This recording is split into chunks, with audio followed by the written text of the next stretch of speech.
వాళ్ళకి మీరు చెప్పు ఉండాల్సింది ఈ టాపిక్ అయితే నేను రాను అని. పెద్దలు తులసిరెడ్డి గారు ఇందాక నేను చాలా క్లియర్ గా అడిగా, రాజశేఖర రెడ్డి గారికి మీరు చాలా వ్యక్తిగతంగా కావాల్సినటువంటి వాళ్ళంటే వ్యక్తిగత విషయాలు నేను మాట్లాడను పవన్, రాజకీయంగా మాట్లాడుతున్నారు, విజ్ఞప్తి ఆయన కూర్చున్నారు. మీరు ఏ డిబేట్ అయినా మీరు వన్ సైడ్ గా మీకు అనుకూలంగా ఎన్డీఏ కూటమికి చేసినప్పుడు వైఎస్ఆర్ పార్టీ నాయకుల్ని, వైఎస్ఆర్ పార్టీ అధికార ప్రతినిధులు మీరు ఎవరు పిలద్దు. దిస్ ఇస్ లాస్ట్ డిబేట్ వచ్చాను. మీ నిర్ణయం మీరు తీసుకుంటారంటే దానికి నేను బాధ్యుడిని కాదు. ఛానల్ కి వైఎస్ఆర్ పార్టీ అధికార ప్రతినిధులు ఎవరు కూడా వెళ్ళొద్దని స్ట్రిక్ట్ చార్టర్. కానీ ఒక్క మాట వల్ల ఈ డిబేట్ కి వచ్చాను, ఈ మాట చెప్తామని వచ్చాను. రేపు నుంచి వైఎస్ఆర్ పార్టీ అధికార ప్రతినిధులు, అఫీషియల్ అధికార ప్రతినిధులు ఎవరు రారు. మీరు అన్అఫీషియల్ తీసుకొచ్చి మాట్లాడితే మాట్లాడచ్చు కాక. రేపు నుంచి మీ టీవీ ఛానల్ ఎవరు కూడా రారు, మీరు వాచ్ చేయొచ్చు కావాలంటే. ఓకే, సో అడిగి దానికి సమాధానం మాత్రం మీరు చెప్పనంటారు. మిగతా అన్ని మీడియా ఏం చేయాలి, ఎలా ఉండాలి, సీనియర్ జర్నలిస్ట్ ఏ ప్రశ్నలు అడగాలి,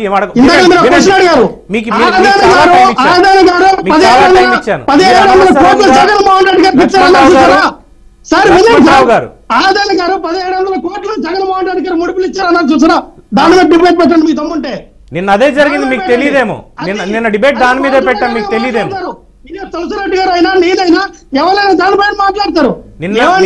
నిన్న జాతీయ స్థాయి లక్ష్మణ్ రావు గారు ఫర్ యువర్ కైండ్ ఇన్ఫర్మేషన్, నిన్న జాతీయ స్థాయిలో ఎకానమిస్టులుగా పేరు పొందిన వాళ్లే బీఆర్కే ఛానల్లో నిన్న అదానీ ప్రకంపనల మీద పెట్టినటువంటి డిబేట్ కి వచ్చారు. చాలా వాల్యుబుల్ ఇన్ఫర్మేషన్ వాళ్ళు ఇచ్చారు. త్వరలో మళ్ళీ దానికి సంబంధించినటువంటి వివరాలు ఇంకా ముందు తెలుస్తాయి. మీరు మీ ఇష్టం వచ్చినట్టు మీడియా ఎలా ఉండాలి ఏంటనేది రూల్స్ అండ్ రెగ్యులేషన్స్ మాకు ఇవ్వాల్సిన వాళ్ళు ఇస్తారు, మీరు చెప్పక్కర్లేదు. మీకు అడిగినటువంటి ప్రశ్న మీకు సబబుగా లేదు అంటే మాకు ప్రశ్న బాగాలేదని చెప్పండి, మీకు స్వేచ్ఛ తప్పలేదు.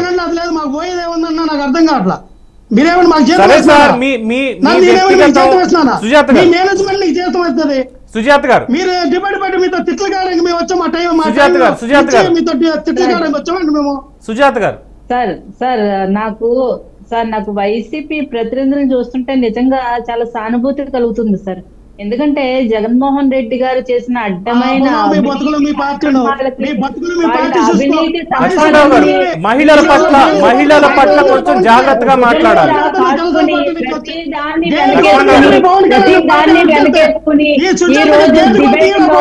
ఫ్రస్ట్రేషన్ తెచ్చుకుంటున్నారంటే ఈ రోజు అర్థమవుతుంది సార్. మీరు మాట్లాడాలంటే కొంచెం ఆయన మ్యూట్ లో పెట్టండి సార్. ఆయన ఏమి అసలు వ్యాలిడ్ మాటలు మాట్లాడు, కనుక మాటలన్నీ మాట్లాడుతుంటారు. ఆయన మ్యూట్ చేయండి ఫస్ట్. వేరే వాళ్ళు మాట్లాడేటప్పుడు మధ్యలో వస్తున్నారు.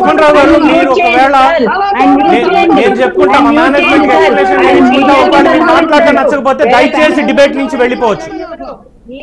గౌరవంగా చెప్తున్నా, మీకు ఒకవేళ ఇష్టం లేకపోతే మీరు దయచేసి డిబేట్ నుంచి మీరు వెళ్ళిపోవచ్చు. దయచేసి మీరు ఆయన ఇచ్చే సలహాలు ఏవైతే ఉన్నాయో మరి వెళ్ళి సాక్షి ఛానల్ ఏమని చెప్పండి. ఇప్పుడు వైసీపీ ప్రతినిధులు